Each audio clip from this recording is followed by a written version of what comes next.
a great philosopher named Aristotle classified living organisms based on whether, they were capable of moving or not, which then at that point logically and obviously included only two groups, plants and animals. He further placed animals into three groups, those that fly, those that walk, and those that swim. And talking about classification, you just cannot ignore the contributions of Carolus Linnaeus, a Swedish botanist who dedicated almost his entire life in identifying and classifying newer organisms, which is why he is rightly called the father of classification.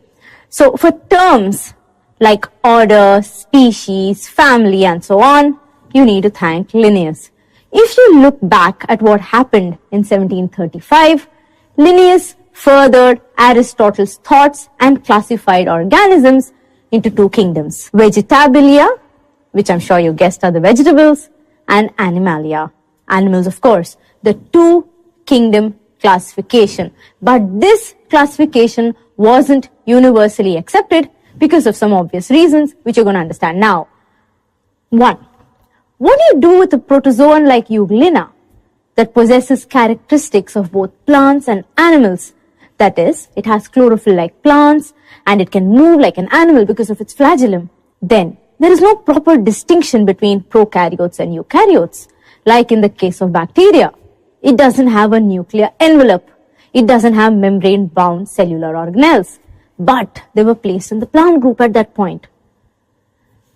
Both photosynthetic and non-photosynthetic organisms were placed together in kingdom Plantae. For example, the fungi that lack chlorophyll and are saprophytic in nature, they were also put into the plant kingdom.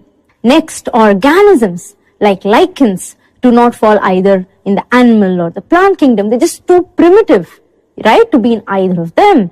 And then you have organisms like diatoms placed under the plant kingdom and protozoans placed under the animal kingdom. These organisms are of the same level of organization and they both reproduce by fission. Yet, they were placed in different kingdoms. So many question marks and so many problems in this kind of classification. Because of that, we actually had to move ahead. And so, the two-kingdom classification was just not suitable because of the large diversity in the number of organisms. As years passed by, several biologists improvised on Linnaeus' system of classification. And almost a century later, after his work, Ernst Haeckel, a German investigator, in 1866 precisely, modified Linnaeus' system of classification by adding another kingdom called Protista, which led to a three-kingdom classification. What he did was that he placed all unicellular organisms under Protista, irrespective of whether they were plants or animals. So, what would this include? Protozoans, fungi, bacteria, algae, and various other microorganisms. However, Haeckel's system was still not widely accepted, and microorganisms continued to be classified as plants, like bacteria and fungi, like I spoke about earlier, or animals, for example, protozoa. So the classification system that we use today, and that we are going to discuss in complete detail, was devised by Robert Whittaker in 1968. And it places every living thing into groups based on their similarities in anatomy, morphology, and so on. So Whittaker's classification scheme recognizes, this is very important, 5 kingdoms. What are those? Monera, Protista, fungi, Plantae, and Animalia. Whittaker's 5-kingdom classification is based on 4 important factors.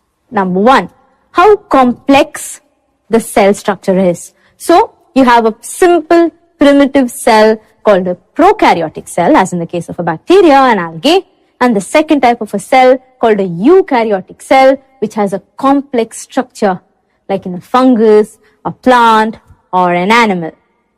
The second important, basis or criteria is how complex the organism's body is, from unicellular to multicellular, no tissues to fully fledged tissues, organs and organ systems, from no complexity to a beautiful complexity. The next important factor is the food they eat. Whether they make food on their own, that's called autotrophic nutrition, or whether they eat food made by others, that's called heterotrophic nutrition. You know this. And the last point is an important and an interesting point to actually understand. It's called phylogenetic relationship. What is that? Phylogeny is the evolutionary history of organisms, an index of true relationship among organisms. That is how far we all are related. So phylogeny, for example, helps you answer interesting questions like, are bats and birds related? Think about it. Are they related? Both of them fly, yes. But do they share a common evolutionary history? That is, do they have a common ancestor? The answer to your surprise is no.